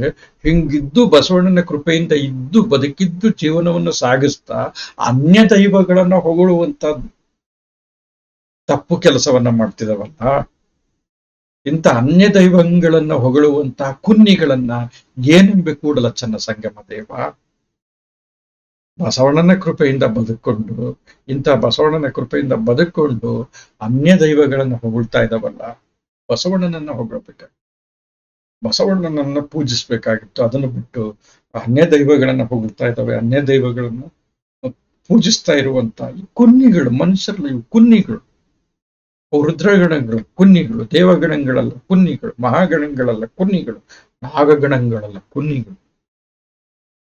ಬಸವಣ್ಣ ಏನಂತಂದ್ರೆ ಬಸವಣ್ಣನ ಕೃಪೆಯಿಂದ ಇವೆಲ್ಲನೂ ಕೂಡ ಬದುಕಿರುವಂಥದ್ದು. ಇವರೆಲ್ಲರೂ ಕೂಡ ಸಾರ್ಥಕ ಬದುಕನ್ನ ಸಾಗಿಸ್ತಾ ಇರುವಂಥದ್ದು. ಇವರು ಬಸವಣ್ಣನ ಬಿಟ್ಟು ಅನ್ಯ ದೈವಗಳ ಮೊರೆ ಹೋಗಿದಾರಲ್ಲ, ಇಂಥ ಕುನ್ನಿಗಳ ಬಗ್ಗೆ ಏನು ಅಂತಂತ ಹೇಳೋದು ಅಂತಂದ್ಬಿಟ್ಟು ಚನ್ನಬಸವಣ್ಣ ಮಾತಾಡ್ತಾ ಇದ್ರು. ಇಲ್ಲಿ ಏನಂತಂತಂದ್ರೆ ಈ ಇಡೀ ವಚನ ಏನಂತಂತಂದ್ರೆ ಒಂದು ಮತದ ಪರವಾಗಿ ನಿಂತು ಪ್ರಚಾರ ಮಾಡುವಂತೆ ಇದೆ. ಇದು ಪ್ರಾರಂಭದಲ್ಲೇನೆ ಬಂದಿದೆ. ಮತ್ತೆ ಈವನ್ ಕವಿಚರಿತೆಕಾರರು ಅಥವಾ ಕನ್ನಡ ಸಾಹಿತ್ಯ ಚರಿತ್ರೆಯಲ್ಲಿ ಚನ್ನಬಸವಣ್ಣನ ವಚನದಲ್ಲಿ ಮತ ಪ್ರಸಾರಕವಾಗಿರುವಂತ ದೃಷ್ಟಿ ಇದೆ ಅಂತಂದ್ಬಿಟ್ಟು ಹೇಳಿದ್ದಾರೆ. ಅದಕ್ಕೆ ಇದು ಒಂದು ನಿದರ್ಶನನೂ ಕೂಡ ಆಗತ್ತೆ. ಆದ್ರೆ ಅದು ಎಲ್ಲ ಧರ್ಮಗಳಲ್ಲೂ ಕೂಡ ಕಂಡು ಬರುತ್ತೆ, ಎಲ್ಲ ಮತ ಸಂಪ್ರದಾಯಗಳಲ್ಲೂ ಕೂಡ ಕಂಡು ಬರುತ್ತೆ. ತಮ್ಮ ಮತ ಪ್ರಚಾರವನ್ನು ಮಾಡುವಂಥದ್ದು ಮತ್ತೆ ಅನ್ಯ ದೈವಗಳನ್ನ ನಿಂದಿಸುವಂಥದ್ದು, ಇವೆಲ್ಲನೂ ಕೂಡ ಇದೆ. ಅಥವಾ ಅನ್ಯ ಸಂಪ್ರದಾಯ ಪಾಲನೆ ಮಾಡುವಂಥವ್ರನ್ನ ನಿಂದಿಸುವಂಥದ್ದು, ಇದು ಎಲ್ಲದರಲ್ಲೂ ಕೂಡ ಕಂಡು ಬರುವಂಥದ್ದು. ಮನುಷ್ಯ ಈ ತರ ಹಿಂಗೆ ಬದುಕ್ತಾ ಇದ್ದಾನೆ, ಮೊದಲಿಂದ ಹಿಂಗೆ ಬದುಕ್ಬಿಟ್ಟಿದ್ದಾನೆ, ಈಗಲೂ ಕೂಡ ಅದೇ ತರ ಬದುಕ್ತಾ ಇದ್ದಾನೆ. ಅದು ಬೇರೆ ವಿಷಯ. ಆದ್ರೆ ಬಸವಣ್ಣನನ್ನ ವ್ಯಕ್ತಿಯಾಗಿರುವಂತ, ಎಲ್ಲರನ್ನೂ ಕೂಡ ಆತ್ಮೀಯತೆಯಿಂದ ಕಾಣುವಂತಹ, ತನ್ನನ್ನ ತಾನು ಎಲ್ಲರ ಸಮ ಅಂತ ತಿಳ್ಕೊಳ್ಳುವಂತ, ಶರಣು ಅಂದ್ರೆ ಶರಣಾರ್ಥಿ ಅಂತಂತ ಹೇಳುವಂತ ಈ ಬಸವಣ್ಣನನ್ನ ಪಶುವಿಗೆ ಹೋಲಿಸಿ, ಪಶು ಪವಿತ್ರನೇ ಇರ್ಬೋದು, ಲೋಕದ ಎಲ್ಲ ಜೀವರಾಶಿಗಳು ಕೂಡ ಪವಿತ್ರನೇ ಹಾಗೆ ನೋಡೋದಾದ್ರೆ. ಆದ್ರೆ ಈ ಪಶುವಿಗೆ ಹೋಲಿಸಿ ಅದು ಹೆಂಗೆ ಅಂತಂದ್ರೆ ಇದು ಒಂಥರ ಪರ್ಯಾಯ ಇಟ್ಟಂಗೆ. ಯಾವುದಕ್ಕೆ ಪರ್ಯಾಯ ಇಟ್ಟಂಗೆ ಅಂತಂದ್ರೆ ವೈದಿಕ ಮತದಲ್ಲಿ ಬರುವಂತ ವಿಶ್ವರೂಪ ಅನ್ನುವಂಥದ್ದೇನಿದೆ, ಆ ವಿಶ್ವರೂಪಕ್ಕೆ ಪರ್ಯಾಯವಾಗಿ ಇಲ್ಲಿ ಬಸವಣ್ಣನ ಅಂದ್ರೆ ಎತ್ತಿನ ಮಹತ್ತಾಗಿರುವಂತ ಒಂದು ಚಿತ್ರಣವನ್ನ ಕೊಡ್ತಾ ಇರುವಂಥದ್ದು. ಸಪ್ತ ಸಮುದ್ರಗಳು ಸೇರಿರುವಂಥದ್ದು, ರುದ್ರಗಣಗಳು ಸೇರಿರುವಂಥದ್ದು, ಆಮೇಲೆ ಗಂಗೆ, ವಿಷ್ಣು, ಆಮೇಲೆ ಬ್ರಹ್ಮಾದಿಗಳು, ಈರೇಳು ಭವನಗಳು, ಭಂಗೇಶ್ವರ, ವಾಯು, ಗಂಗೆ ವಾಳುಕ ಸಮರುದ್ರರು, ಸೂರ್ಯಚಂದ್ರರು, ವೀರಗಣಗಳು, ತುಂಬುರ ನಾರದರು ಎಲ್ಲರೂ ಕೂಡ ಇಲ್ಲಿ ಇಡೀ ವಿಶ್ವನೇ ಇರುವಂಥದ್ದು. ಸೊ ಇದೊಂಥರದ ವಿಶ್ವರೂಪ, ಪರ್ಯಾಯ ವಿಶ್ವರೂಪ. ಅಲ್ಲಿ ಕೃಷ್ಣನ ವಿಶ್ವರೂಪ ಒಂದು ಆಯ್ತು ಅಂತಂದ್ರೆ ಬಸವಣ್ಣನ ವಿಶ್ವರೂಪ ಅದಕ್ಕೆ ಸಮವಾಗಿ ಬಸವಣ್ಣನ ವಿಶ್ವರೂಪವನ್ನು ತರುವಂತ ಮತ್ತೊಂದು ಪ್ರಯತ್ನ ಅಂತ ಅನ್ಸುತ್ತೆ.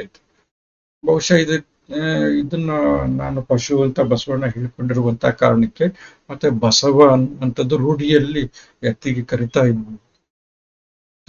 ಇದ್ದಿರಬಹುದು. ಆ ಕಾರಣಕ್ಕೆ ಏನಂತಂದ್ರೆ ಈ ತರದೊಂದು ವಚನ ಬಹುಶಃ ಮತ ಪ್ರಸಾರದ ದೃಷ್ಟಿಯಿಂದನೂ ಕೂಡ ಚನ್ನಬಸವಣ್ಣನಿಂದ ಈಗ ರಚನೆಯಾಗಿದೆ.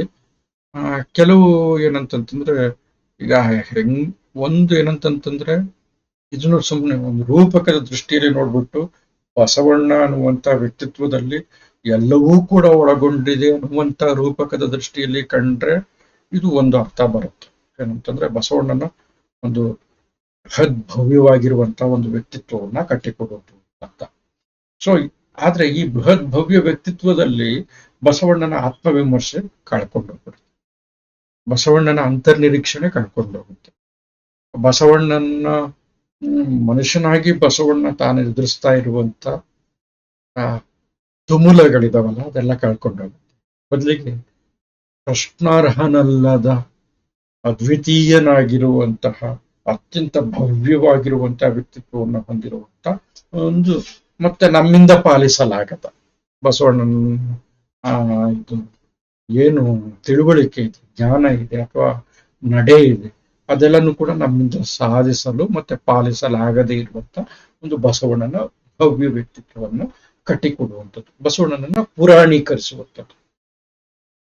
ಅಂದ್ರೆ ವಾಸ್ತವದ ನಮ್ಮ ಹತ್ರ, ನಮ್ಮ ಹೃದಯದಲ್ಲಿ ಸೇರಿ ಹೋಗಿರುವಂತ ಬಸವಣ್ಣನನ್ನ ಪುರಾಣೀಕರಿಸಿ ಹೊಸ ರೀತಿಯಲ್ಲಿ ಚಿತ್ರಿಸಿ ನಮ್ಮ ಎದುರುಗಡೆ ತಂದು ನಿಲ್ಲಿಸುವಂತ ಮತೀಯವಾಗಿರುವಂತ ಒಂದು ದೃಷ್ಟಿಕೋನ ಇಲ್ಲಿದೆ ಅಂತಂದ್ಬಿಟ್ಟು ಅನ್ಸುತ್ತೆ. ಹಂಗೆ ಅನ್ಸೋದಕ್ಕೆ ಆಸ್ಪದವನ್ನ ಈ ವಚನ ಮಾಡಿಕೊಡ್ತಾ ಇದೆ ಅಂತಂದ್ಬಿಟ್ಟು. ಸೊ ಒಟ್ಟು ಈ ವಚನಗಳಲ್ಲಿ ನಾವು ಗಮನಿಸಿರುವಂಥದ್ದು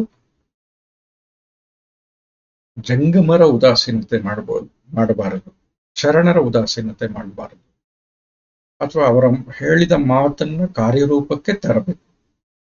ಆರಂಭ ಶೂರತ್ವ ಅನ್ನುವಂಥದ್ದು ಇರಬಾರ್ದು ಅನ್ನುವಂಥದ್ದು ಬಸವಣ್ಣ ಮೊದಲನೇ ಮಂತ್ರ. ನಂತರ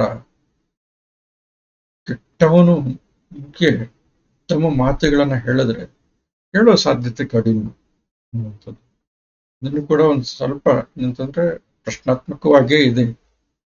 ಯಾಕೆಂತಂದ್ರೆ ಈಗ ನಾವು ಸುಧಾರಣೆ ಅನ್ನುವಂಥದ್ದನ್ನ ಆಕ್ಚುಲಿ ಮನುಷ್ಯನ ಒಂದು ಮೌಲ್ಯವನ್ನಾಗಿ ತೆಗೆದುಕೊಂಡಿದ್ದೀವಿ. ಮತ್ತೆ ಇನ್ನೊಂದೇನಂತಂದ್ರೆ ಆಲಸ್ಯ ಅನ್ನುವಂಥದ್ದೆಲ್ಲ, ಆಲಸ್ಯ ಅಥವಾ ಸಾಧನೆಯ ಹಾದಿಯಲ್ಲಿ ಎದುರಾಗುವಂತಹ ಅಥವಾ ಒಂದು ಗುರಿಯನ್ನು ಸಾಧಿಸುವ ಹಂತದಲ್ಲಿ ಎದುರಾಗುವಂತಹ ಬೇರೆ ಬೇರೆ ತರದ ಡಿಸ್ಟ್ರಾಕ್ಷನ್ಸ್, ಅಡೆತಡೆಗಳು ಇವನ್ನ ಮೀರಿದಾಗ ಮಾತ್ರ ನಾವೇನಾದ್ರೂ ದೊಡ್ಡದನ್ನು ಸಾಧಿಸೋದಕ್ಕೆ ಸಾಧ್ಯ ಅನ್ನುವಂಥ ಚನ್ನಬಸವಣ್ಣನ ವಚನ. ಮತ್ತೆ ಬಸವಣ್ಣನ ಅತಿಮಾನುಷವಾಗಿರುವಂತ ಒಂದು ಚಿತ್ರಣ, ಇದನ್ನ ಆಕ್ಚುಲಿ ನಾವು ಈ ಅವಧಿಯಲ್ಲಿ ನಾವು ತಿಳ್ಕೊಳ್ಳುವಂತ ಪ್ರಯತ್ನವನ್ನ ಮಾಡಿದ್ವಿ. ನಂತರ ಬಸವಣ್ಣ ಮತ್ತೆ ಚನ್ನಬಸವಣ್ಣನ ನಂತರ ಬೇರೆ ಇನ್ನಿತರ ಕೆಲವು ವಚನಕಾರರ ವಚನಗಳು ಮುಂದೆ ಇಟ್ಟಿದ ಅಕ್ಕ ಮಹಾದೇವಿ, ಆಮೇಲೆ ಸಿದ್ದರಾಮ, ಆಮೇಲೆ ಉರಿಲಿಂಗ ಪೆದ್ದಿ ಅನ್ನುವಂಥ ಒಬ್ಬ ವಚನ. ಆ ವಚನಗಳನ್ನು ಮುಂದಿನ ತರಗತಿಯಲ್ಲಿ ನಾವು ಗಮನಿಸೋಣ. ನಮಸ್ಕಾರ.